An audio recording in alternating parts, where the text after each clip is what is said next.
Hello everyone, my name is Jimmy Star Rwanda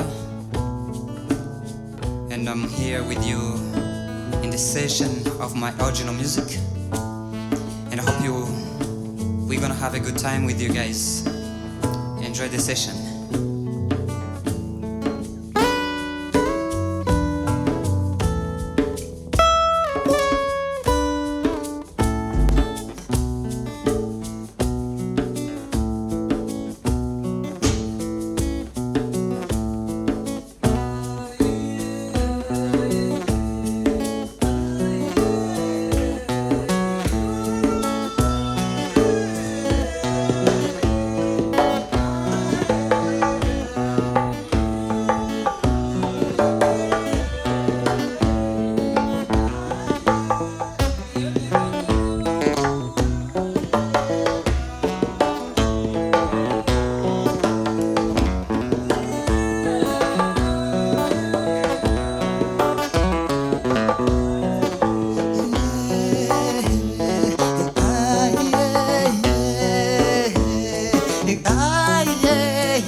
Thank you. The first song is going to be my original song. It's called Izuba. It's a love story, and I hope you guys are gonna enjoy this song of mine.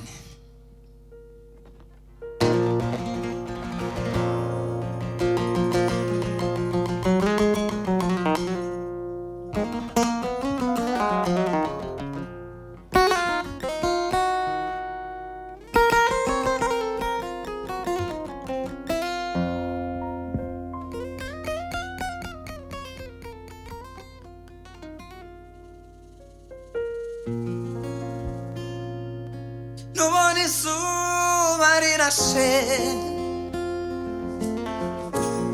izuba rya mu gitondo ry'agasusuruko, uzamenya yuko nkuramukije. Ese iwanyu mwaramutse amahoro? Nubona kandi rirenze izuba rya nimugoroba rya kiberinka, uzamenya yuko nkubajije. Ese iwanyu mwiriranwa amahoro? Unsuriza iwanyu ubabwirire yuko mbakunda, uzabamenyeshe yuko ngukunda.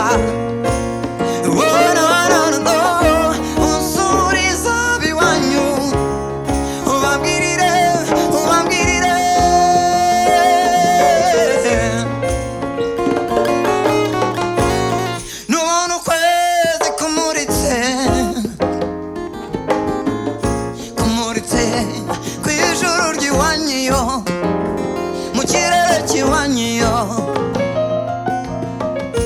uzamenya yuko ndamahoro, nabiwacu ari amahoro, tukwifurije amahoro.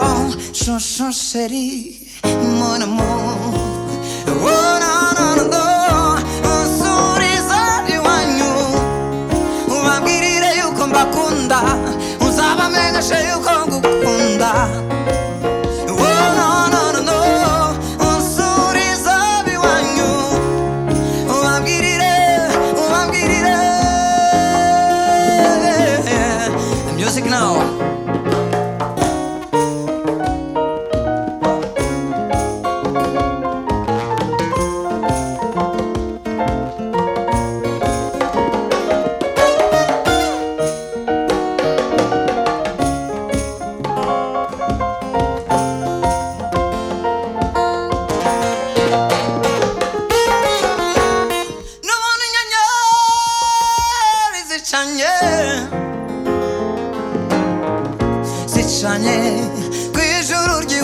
yo mu kirere cy'iwanyu yo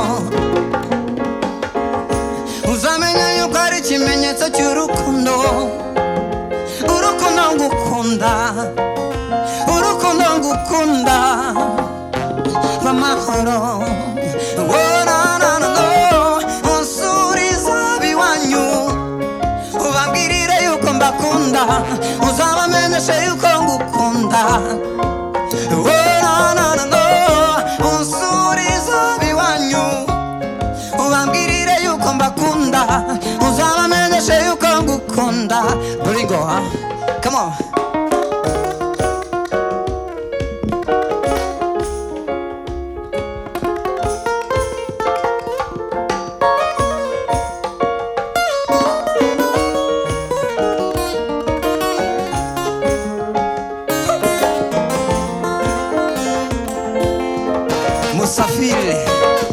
Musafiri on the djembe, huh? Come on, my brother.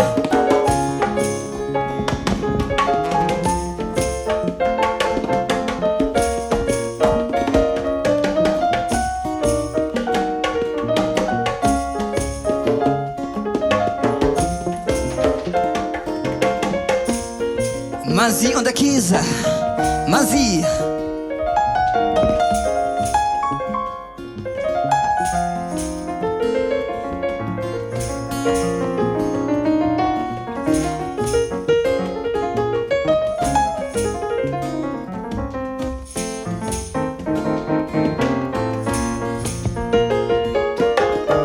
The flow, hey.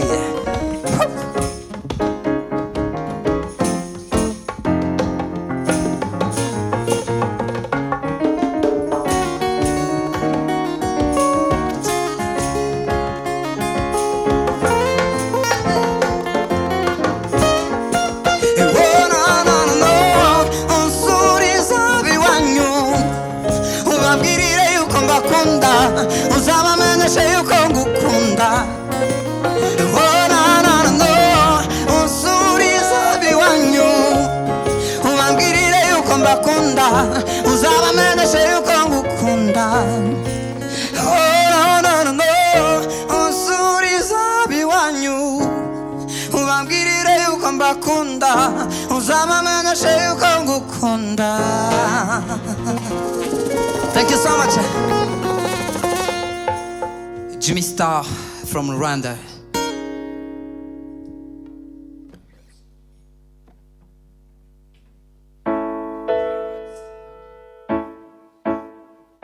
Here is a song. It's a song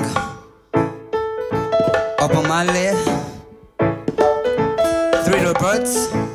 And I hope you guys are gonna have a good time with you and you're gonna enjoy the music of today. I would love you guys to sing with me.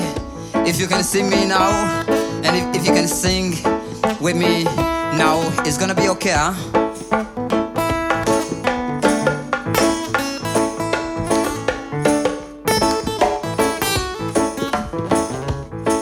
Reggae music.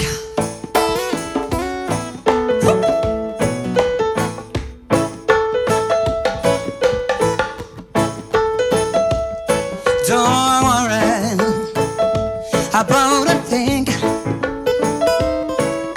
'cause every little thing is gonna be alright. Don't worry about a thing, hey, 'cause every little thing is gonna be alright. Hey, I rose up this morning, I smile with the rising sun.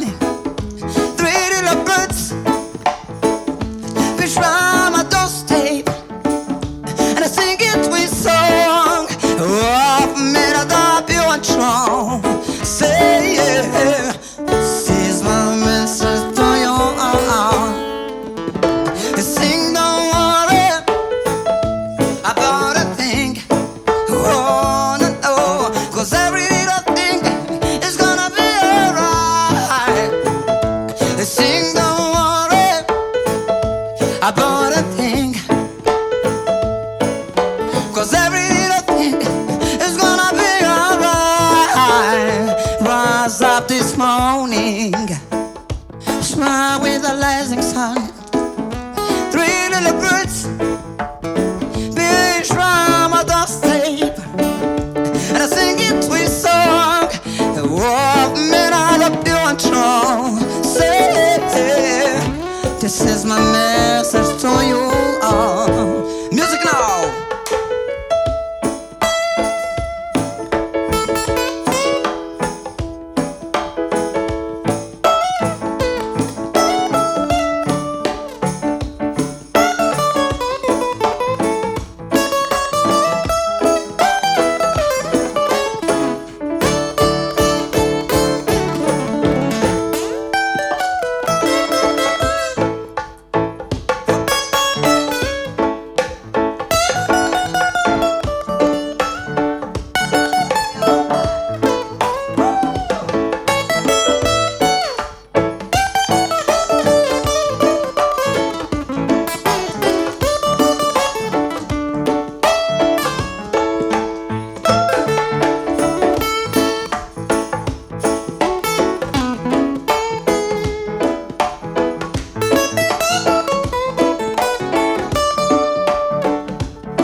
Happen a thing,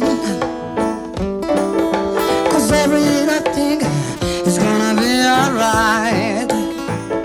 A single water, happen a thing, oh no, 'cause every little thing is gonna be alright. A single water, happen a thing, 'cause every little thing is gonna be alright. Rise up this morning, smile with a rising sun. Three little birds, fish from a doorstep. I sing it with song.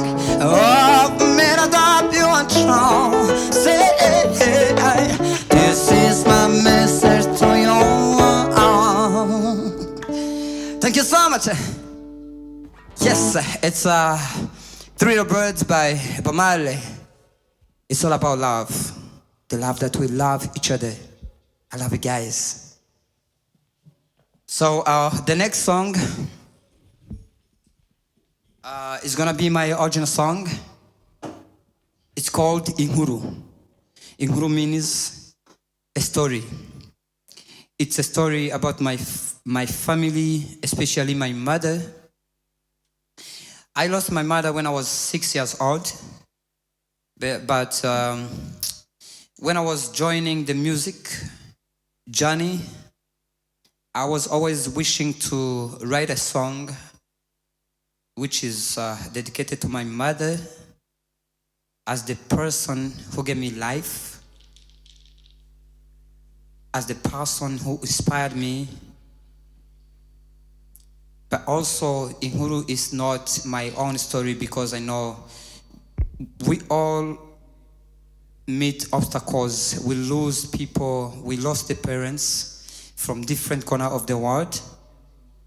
I wish you guys this song is going to comfort you. It's going to be a song of you to recognize the presence of your parents, the presence of your people. I love the words.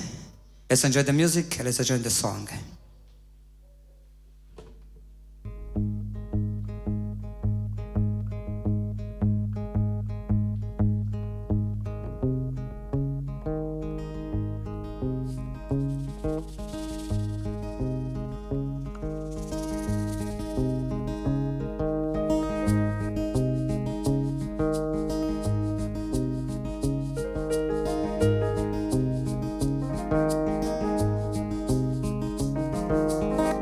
Reka mbabwire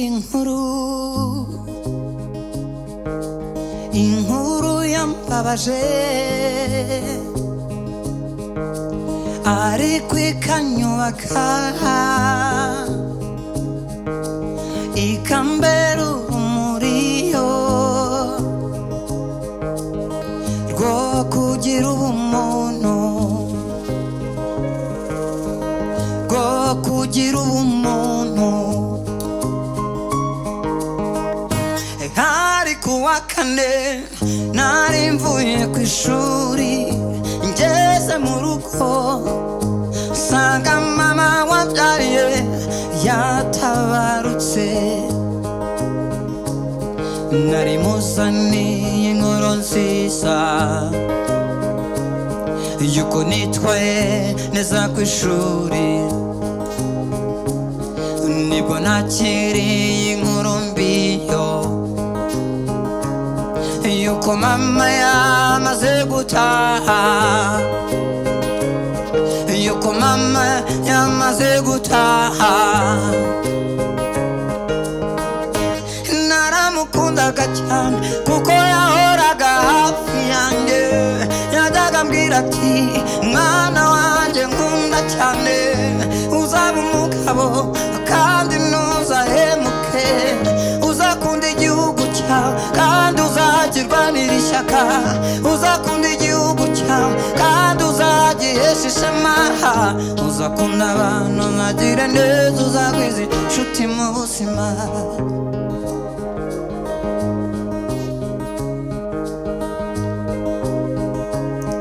Iyo mpuye n'inshuti ze zose mama zimbwira ukuntu mama yari mwiza, mama yagiraga urugwiro, mama yagiraga urukundo, yakundaga igihugu cye, yakundaga igihugu cye. Naramukundaga cyane kuko yahoraga hafi yanjye, yajyaga ambwira ati mwana wanjye nkunda cyane, uzaba umugabo kandi ntuzahemuke, uzakunda igihugu cyawe kandi uzakirwanira ishyaka, uzakunda igihugu cyawe kandi uzagihesha ishema, uzakunda abantu nkagire neza, uzagwiza inshuti mu buzima.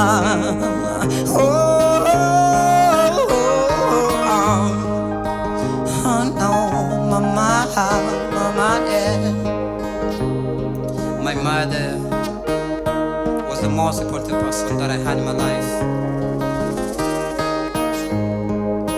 For me, having her in my life was the beginning of my life journey.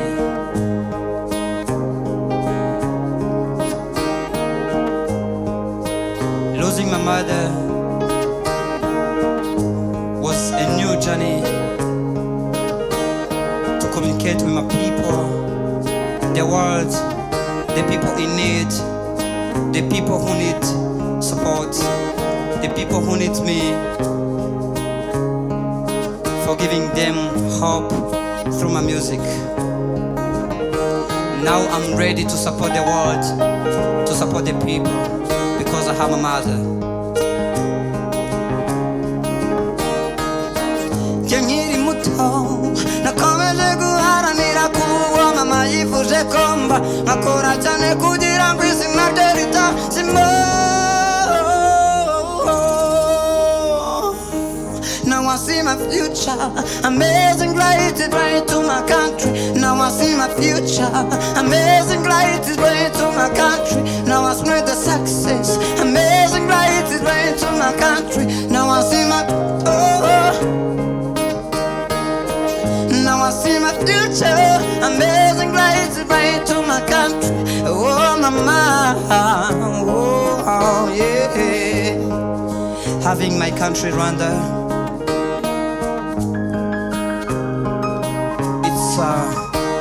something that I cannot explain in my heart. I'm proud to have my country Rwanda. I'm proud to have you, my people, surrounding me, supporting my music journey, and I'm ready to present you to be your ambassador wherever that I'll be.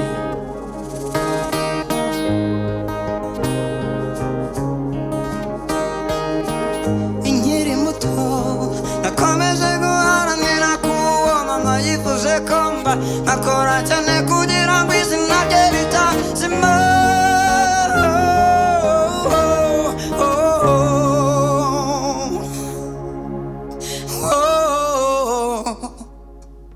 Mama.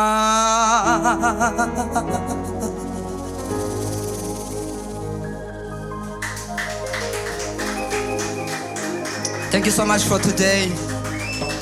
Thank you so much for this time. You guys, I really appreciate your presence in my life.